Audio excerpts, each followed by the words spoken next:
High, আজকে যে জিনিসটা তোমাদের জন্য শেখাবো সেটা হচ্ছে অ্যাকাউন্টিং এর ক্ষেত্রে তোমরা সবাই জানো দ্য গোল্ডেন রুলের কথা।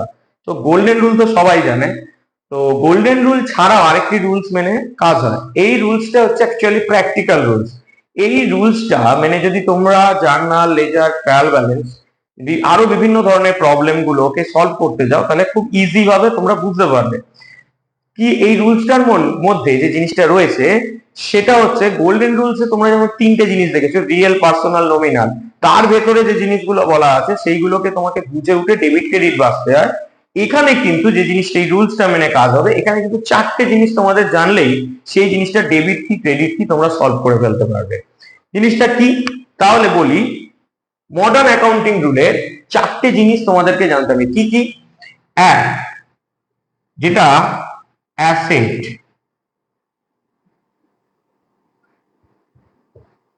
এটা একটা।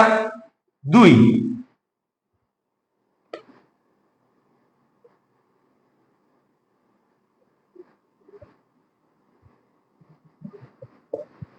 লায়াবিলিটিস। তিন, এক্সপেন্সেস।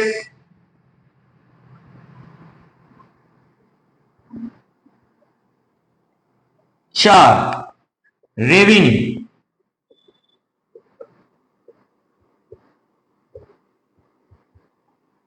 এই চারটে জিনিস তোমাদেরকে জানতে হবে। এই চারটে জিনিসে কি বলছে? Asset, liability, expenses, revenue. এই চারটে জিনিস আহ, তোমরা নিশ্চয়ই জানতে পারবে এবং খুব তাড়াতাড়ি। কিরকম না, অ্যাসেট, অ্যাসেটস এর কি বলছে না, কোম্পানি, কোম্পানির অ্যাসেট। কোম্পানির অ্যাসেটের মধ্যে কি কি রয়েছে তোমরা নিশ্চয়ই জানো। Land and building, plant and machinery ছাড়াও আরো অনেক ধরনের অ্যাসেট হয়, কারণ অ্যাসেটস তো অনেকগুলো ভাগ, তার মধ্যে অনেক কিছু জিনিস আছে। কিন্তু অ্যাসেটসটা বোঝাটা খুব ইজি। তারপরে আসছি লায়াবিলিটিস। লায়াবিলিটিস মানে কোম্পানির দায়। কোম্পানি কি কি দায় রয়েছে সেগুলো তুমি বুঝতে পারলেই তোমরা দেখবে তাড়াতাড়ি রুলসটা মেনে যদি কাজ করো তাহলে সলভ হয়ে যাবে। এক্সপেন্সেস, এক্সপেন্সেস এর ক্ষেত্রে কি বলেছে না, এক্সপেন্সেস বলছে খরচা, কোম্পানির যাবতীয় খরচা হচ্ছে এক্সপেন্সেস। রেভিনিউ কি? কোম্পানির আয়, কোম্পানির যাবতীয় আয় হচ্ছে রেভিনিউ। এবার এই চারটে জিনিস মেনে মানার পরে তোমরা এই চারটে জিনিসের যদি ডেবিট কি ক্রেডিট কি বুঝে যাও, কোনটা ডেবিট হবে কোনটা ক্রেডিট হবে, তাহলে তাড়াতাড়ি মডার্ন রুল মেনে তাড়াতাড়ি সলভ করে ফেলতে পারবে। কারণ অ্যাসেট বোঝাটা তোমাদের কাছে ইজি, লায়াবিলিটিস বোঝাটা ইজি, এক্সপেন্সেস বোঝাটা ইজি, রেভিনিউ বোঝাটাও ইজি। এবার দেখি অ্যাসেটস এর কোন দিকটা ডেবিট আর কোন দিকটা ক্রেডিট হয়। এক নম্বর ছিল অ্যাসেট। অ্যাসেটস এর দেখা যায় যদি ইনক্রিজ,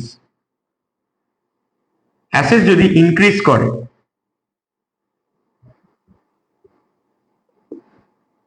অ্যাসেট যদি ইনক্রিজ করে কি হতে পারে? অ্যাসেট ইনক্রিজ করলে সেটা হবে ডেবিট। অ্যাসেট ইনক্রিজ করলে সেটা হবে ডেবিট। আর যদি ডিক্রিজ করে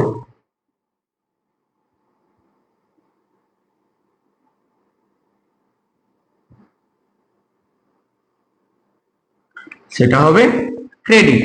তাহলে অ্যাসেটস এর increase side debit, decrease side credit. এটা হচ্ছে অ্যাসেটস এর রুলস। এবার আসছি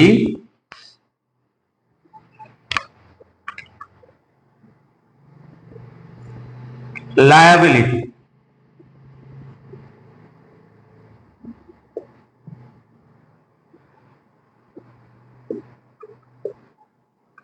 লায়াবিলিটিস এর ক্ষেত্রে কি হবে? যদি ইনক্রিজ করে,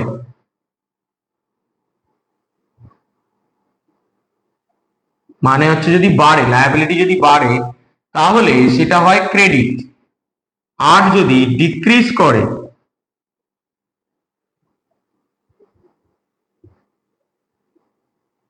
সেটা হয় ডেবিট।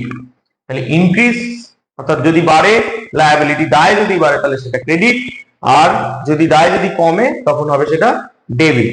এবার আসছি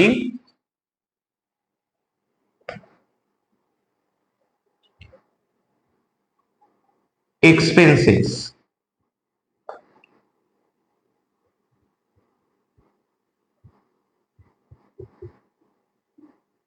এক্সপেন্সেস এর ক্ষেত্রে কি আছে? ধরো যদি ইনক্রিজ করে,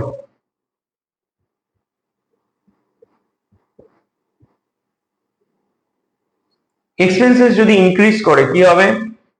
ইনক্রিজ করলে অর্থাৎ যদি খরচা বাড়ে তাহলে ডেবিট, খরচা কমলে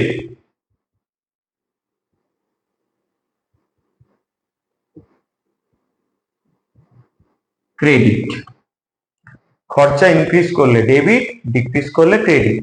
তো এক্সপেন্সেস যখনই তুমি দেখতে পাবে সেটাকে তোমার ডেবিট ভেবে নেবে, ঠিক আছে? কারণ খরচা ডিরেক্ট তোমাকে বলবে স্যালারি এত, তাহলে যখন তুমি জার্নাল করবে স্যালারিটা তোমার খরচা, তো স্যালারি কোম্পানি যদি খরচা হয় স্যালারিটা ডেবিট কারণ ওটা এক্সপেন্সেস। আর যদি ব্যাংকে দিয়ে থাকে salary account debit to bank, তাহলে salary account debit to cash. তাহলে জিনিসটা খুব ইজি।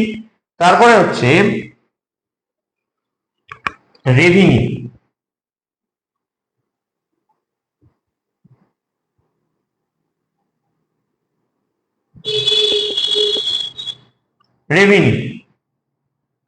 রেভিনিউ ইনক্রিজ করলে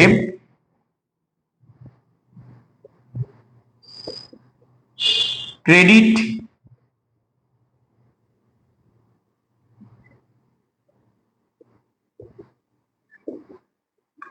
ডেবিট। এই হচ্ছে ব্যাপার। রেভিনিউ ইনক্রিজ করলে ক্রেডিট, ডিক্রিজ করলে ডেবিট।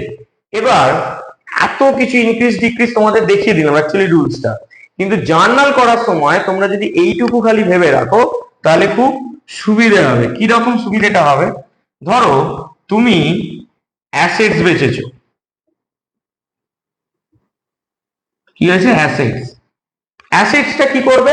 ধরো তুমি কোনো জিনিস পারচেস করেছো, অ্যাসেট পারচেস করেছো, তো অ্যাসেট পারচেস করলে কি হবে? তাহলে অ্যাসেট আমি কি বলেছিলাম? ইনক্রিজ করলে ডেবিট, ডিক্রিজ করলে ক্রেডিট। এত কিছু জানার দরকার নেই, মানে এত কিছু বোঝারও দরকার নেই তোমার। খুব শর্ট ফর্মে যে জিনিসটা বুঝে নেবে যে অ্যাসেট পারচেস করেছি মানে আমি কিনেছি, অ্যাসেট কোম্পানির ঘরে ঢুকেছে, তাহলে বেড়ে গেছে, তাহলে অ্যাসেট হয়ে গেল ডেবিট। তাহলে অ্যাসেটস মানে ডেবিট।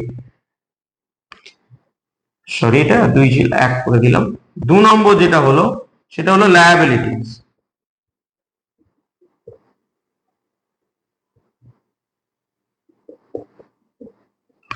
লায়াবিলিটি মানে দায়। আমি বলেছিলাম ইনক্রিজ করলে ক্রেডিট, ডিক্রিজ করলে ডেবিট। এতটাও বুঝতে হবে না, মানে রুলসটা জেনে রাখবে। কিন্তু শুধু যদি বলে কোম্পানির দায়, মানে ধরো তুমি কোনো ক্রেডিটার্স এর মানে তুমি যে তোমার ক্রেডিটার্স আছে, তুমি তো ধারে মাল কিনেছো, তোমার তো ক্রেডিটার্স, তাহলে ক্রেডিটার্সটা কি হবে? তোমার ক্রেডিট হবে। তাহলে অ্যাকচুয়ালি তোমার তাহলে লায়াবিলিটিটা কি? ক্রেডিট। তাহলে লায়াবিলিটিটা হলো ক্রেডিট। বুঝতে পারলে? এরপরে হলো 3, লায়াবিলিটিটা হলো ক্রেডিট। 3 নম্বরটা কি? অ্যাসেট ডেবিট হলো, লায়াবিলিটি ক্রেডিট হলো। এক্সপেন্সেস,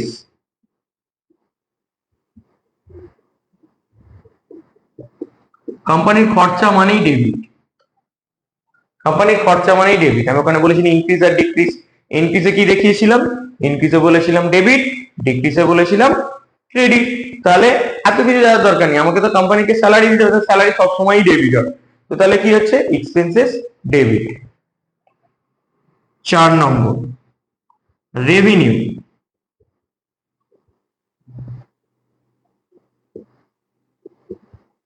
রেভিনিউ মানে ক্রেডিট ধরে নেবে, কারণ সেই একই, ইনক্রিজ মানে ক্রেডিট, ডিক্রিজ মানে ডেবিট। তাহলে তুমি যদি ইনক্রিজিং সাইড গুলোকে মনে রাখো তাহলে হয়ে যাবে অ্যাসেটস ডেবিট, ইনক্রিজ করলে বলেছিলাম লায়াবিলিটি, ইনক্রিজ করলে বলেছিলাম ক্রেডিট, তাহলে ক্রেডিট। এক্সপেন্সেস ইনক্রিজ করলে হয় ডেবিট, তাহলে ডেবিট মনে রাখো। আর রেভিনিউকে যদি ইনক্রিজ বলো তাহলে সেটা ক্রেডিট। তাহলে একটা জিনিস হচ্ছে মডার্ন রুলটা বোঝাটা খুব ইজি ব্যাপার, এবং এই রুলসটা মেনে তোমরা যদি জার্নাল করো না তাহলে দেখবে খুব ইজি ভাবে তোমরা বুঝতে পারবে। তো যাই হোক, আজকে মডার্ন রুলটা দেখালাম, তোমরা ভিডিওটা দেখো, দেখলে নিশ্চয়ই তোমরা বুঝতে পারবে। চলো আজকে টাটা।